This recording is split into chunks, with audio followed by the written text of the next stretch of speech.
On a acheté ça en 2009, puis quand on a acheté, c'était pour rénover. Puis finalement, on a fait nos calculs, vraiment tout ce qu'il y avait à faire. Puis ça coûtait plus cher de tout rénover, fait qu'on a décidé, on construit neuf. Puis mon projet de cet été, c'est le Surtouch. On voulait un revêtement en pierre. La pierre traditionnelle, on est obligé d'avoir un maçon. Les maçons, comme tout le monde sait, sont rares. Et puis quand tu es capable d'en avoir un, bien, c'est dispendieux. Donc moi, le gros vendeur numéro 1 du Surtouch, c'était que je pouvais le faire moi-même, à mon rythme. Puis le point numéro 2 qui est très important, c'est l'isolation R13 pour moi, que je trouvais qui était une très bonne idée. On sauve certains coûts en faisant ça nous-mêmes. Fait que c'est les deux gros vendeurs pour nous, le Surtouch. Pour moi, tout seul, ça serait un gros projet. Mon père m'a toujours aidé depuis le début avec la maison, fait qu'il est là pas mal. À un moment donné, il va peut-être être tanné, mais un peu tout le monde peut aider, je crois.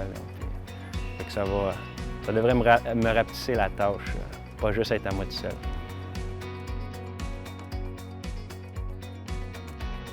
On avait prévu qu'on mettait le Surtouch, fait qu'il demandait une assise de 3 pouces et quart, qui est la même chose que la base de départ.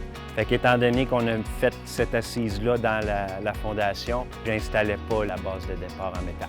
C'est s'assurer que tu as une ligne directrice de niveau. Nous, dans notre cas, la fondation semble pas mal de niveau. Donc, je me fie là-dessus.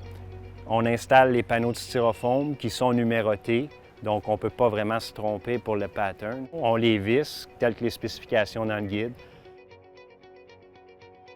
Nous, on fait une étape optionnelle, c'est on colle chaque pierre aussi. Pour une protection, étant donné que je ne fais pas mes joints de mortier rapidement, bon, ben ils sont collés, fait que ça peut aller quand je serai prêt à les faire. Le mortier, au début, j'étais appréhensif, mais finalement, j'ai un ami qui est un ancien maçon qui m'a montré la technique que lui utilisait. Il a passé une demi-journée avec moi à faire la préparation du mortier, puis ensuite à l'injecter pour finalement couper puis flatter les joints, là, la finition. Puis depuis ce temps-là, je le fais tout seul.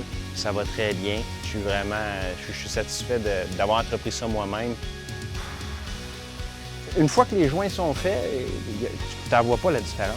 On dirait que c'est un maçon qui est passé pratiquement, là. Tout est droit, ça ressemble à de la maçonnerie professionnelle. Puis moi, c'est mon premier projet de pierre que je fais à vie. Donc, ils ont bien développé le produit, là, Surtouch, la pierre, le mortier, puis pour quelqu'un qui veut faire ça par lui-même puis qui n'a pas d'expérience dans le domaine.